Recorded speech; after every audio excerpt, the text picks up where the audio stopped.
What's up, Ram fans? Welcome back to the Monday Night Sports Show. I'm Madeline Davis. And I'm Brendon Fairbairn. CSU football returned home to play an opponent they have never beaten. Were they finally able to get that blue monkey off their back by taking down Boise State? We'll let you know. I'm back with an extended version of Missed Moments this week, covering everything from a special father-son relationship in the MLB to figure skating. And do we even have to say it at this point? Hot or Not ends off the night with some debate over who should win yearly awards and look back at a Broncos legend. All of that and more on CTV Sports starting right now.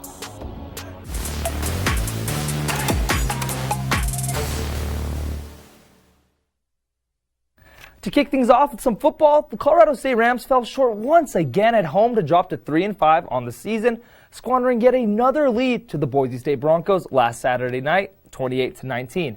In this one, it was the same story, different game for the Rams, starting off strong in the first half with an early 16-7 lead before giving up 3 touchdowns in the second half. And with 4 field goals settled inside the 20, this team's biggest weakness continues to be the red zone offense. With that stat alone, it's easy to see that if CSU was able to find the end zone more than once, this game would have been a whole lot different.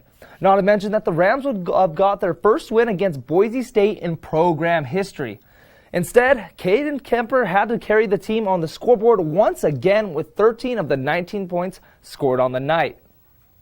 What seemed to be the most demoralizing factor for the Rams had to be giving up 2 95-plus yard touchdown drives after punter Ryan Stonehouse pinned Boise State at the 3-yard line twice. Here's what defensive back Thomas Panunzio had to say about those deciding scores. You know, you can't let someone go 97 yards on you and then you score a touchdown. Those are, game-breaking drives, and it happened to us twice. So it's something that we got to learn to be able to get off the field and just make plays when plays come our way. So as a defense. And even though the defense folded in the second half, the offense was a whole different story, staying consistent throughout the night. Todd Centeio had 346 total yards, 1 touchdown pass, and 0 interceptions. And what seems like a weekly occurrence at this point, Trey McBride hit the century mark for the 5th time this season with a 103-yard performance on 10 catches. Fellow tight end Cam Butler got his first touchdown since the 2019 opener after Centeio hit him for a 30-yard touchdown pass on their second drive of the game. CSU's only touchdown for the game. And in terms of the running game, David Bailey faced some tough sledding, going for only 41 yards and a terrible 1.8 yards per attempt. Centeio did most of the damage on the ground with 70 rushing yards. With the loss, the Rams now dropped to 4th in the Mountain West Mountain Division with a 2-2 conference record. They do have a chance to redeem themselves this Saturday afternoon when they travel to Laramie to take on the struggling Wyoming Cowboys, who have lost 4 games in a row. After the win last year, CSU will make the journey up to Laramie looking to defend the Bronze Boot in what will be the 53rd edition of the Classic Border War. Madeline, me and you were both at the game. We got front row seats to that.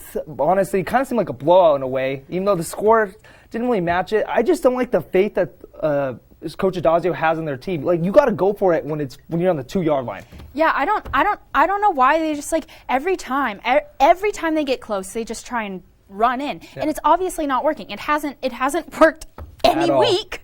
So why don't you just try and open up the playbook a little more? Yeah, I know. I kind of was kind of giving for running the bootleg, but I think the bootleg would work perfect right there, especially hitting Trey McBride, who only has 1 touchdown on the season. Yeah, I don't know. A little disappointing. I think they'll bounce back against Wyoming. I hope so, and I hope our volleyball team bounces back as well. Because moving on to some Rams volleyball action. After a sweep against Air Force down in Colorado Springs, CSU's 7-match win streak finally came to an end after the New Mexico Lobos beat them 3-1 on Saturday. The loss in Albuquerque marks Colorado State's first loss in the pit since 2012. And in this one, it's needless to say that the Rams didn't look like their normal selves, only having 1 ace in 16 errors. New Mexico started the match off strong with a 7-1 run and cruised to a 25-16 win in the first set. But the Rams responded back early in the second with a 6-0 run early on. But like this game was all afternoon, New Mexico quickly answered right back, going for a 4-0 tear and eventually closing the second round out 25-22. Out of the entire match, the third set was definitely the best for CSU, recording a match-high 14 kills and just 3 service errors compared to the 10 in the first 2 sets. With that effort, the Rams were able to avoid the sweep and win the third set 25-22. But in the fourth, UNM ended things out using a 4-0 run in the fourth frame to maintain their early game momentum. Cruised by CSU with a 25-14 round win. Even with the loss, though, the Rams still had some bright spots on offense. Kennedy Stanford led CSU with 16 kills on a .223 hitting percentage, while Sasha Colombo followed her up with 10 kills and a team-high .474 on-target average.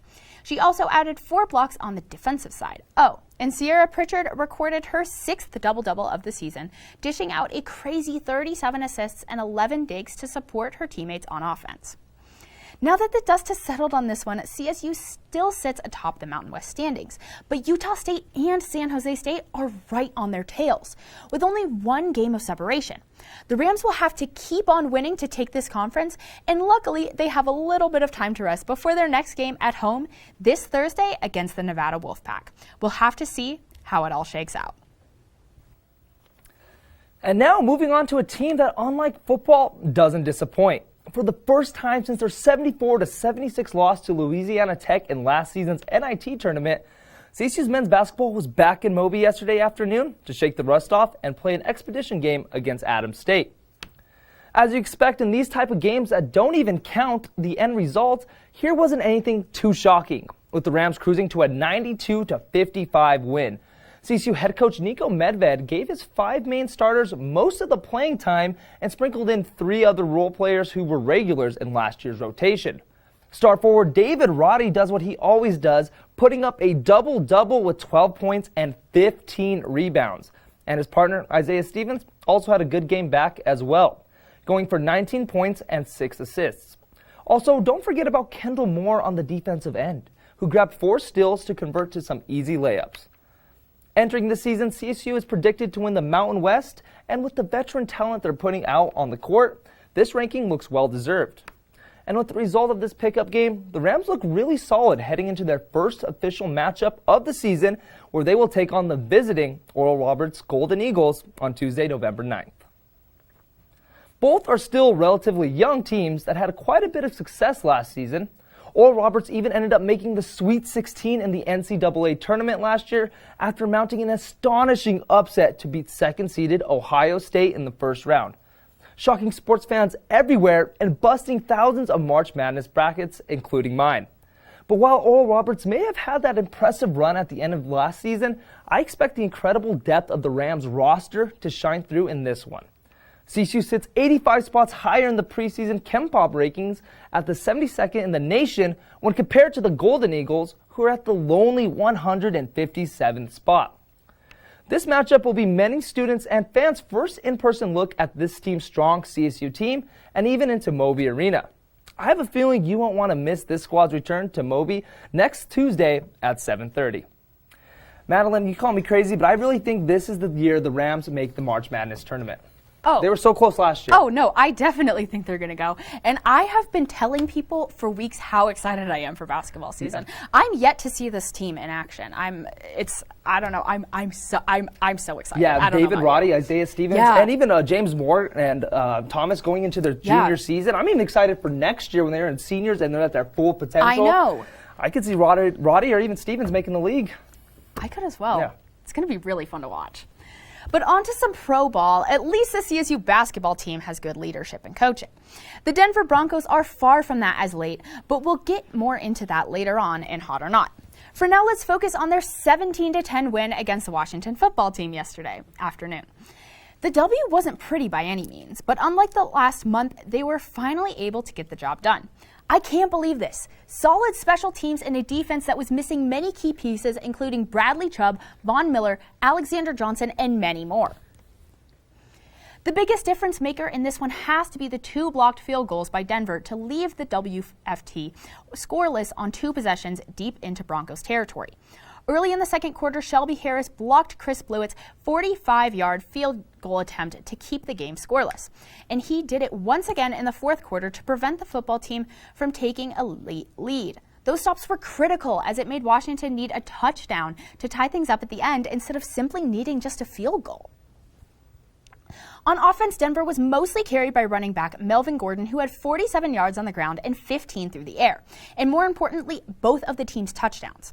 With about a minute left in the second quarter, Bridgewater hit Gordon on an out route for a 15-yard touchdown pass. And he found Pater once again late in the fourth quarter on a 7-yard touchdown run to put the Broncos up for good with less than 5 minutes left. Looking to the other side, Washington's only touchdown of the afternoon, it came from a 20-yard touchdown catch from DeAndre Carter late in the third quarter after he completely burned Bryce Callahan on an inside fade. Not to mention a perfectly placed ball from Taylor Heineke that landed right into Carter's hands. Justin Simmons led the Broncos defense with 2 interceptions and 7 tackles, picking off Heineke on the final play of the first half in a Hail Mary attempt. And an interception number 2 should have ended the afternoon out after Simmons stole the ball away on a last-ditch effort from Washington on 4th and 19. But in proper Denver Broncos fashion, it seemed like they wanted to just give this one away. With less than 30 seconds left, instead of taking a knee, Fangio decided to continue running the ball with Melvin Gordon, allowing the Washington football team to force a fumble. This end-of-game sequence was ridiculous. Javonte Williams fumbled on the first snap, but Denver luckily recovered. On the second play, the Broncos passed the ball and stopped the clock after Teddy short-armed it for an incompletion. And on third down, Melvin Gordon fumbled it away after Chase Young stripped the ball from him, giving the football team possession right back at the 25-yard line. The Broncos defense made up for the offensive mistakes, though, closing things out with a Malik Reed sack and a Heineke overthrow on a Hail Mary. With the win, Denver moves on to next week, where they travel to Dallas to take on Cowboys squad that is on fire and should have a healthy Dak Prescott back from injury. Denver sits at 4-4 and third in AFC West standings, but can fall to last if the Chiefs beat the Giants tonight on Monday Night Football. So let's hope that doesn't happen. And Rams, that's all the local sporting news we have for you tonight. When we come back, I'll give you updates on everything you may have missed in this week's edition of Missed Moments. All of that and more coming up on CTV Sports.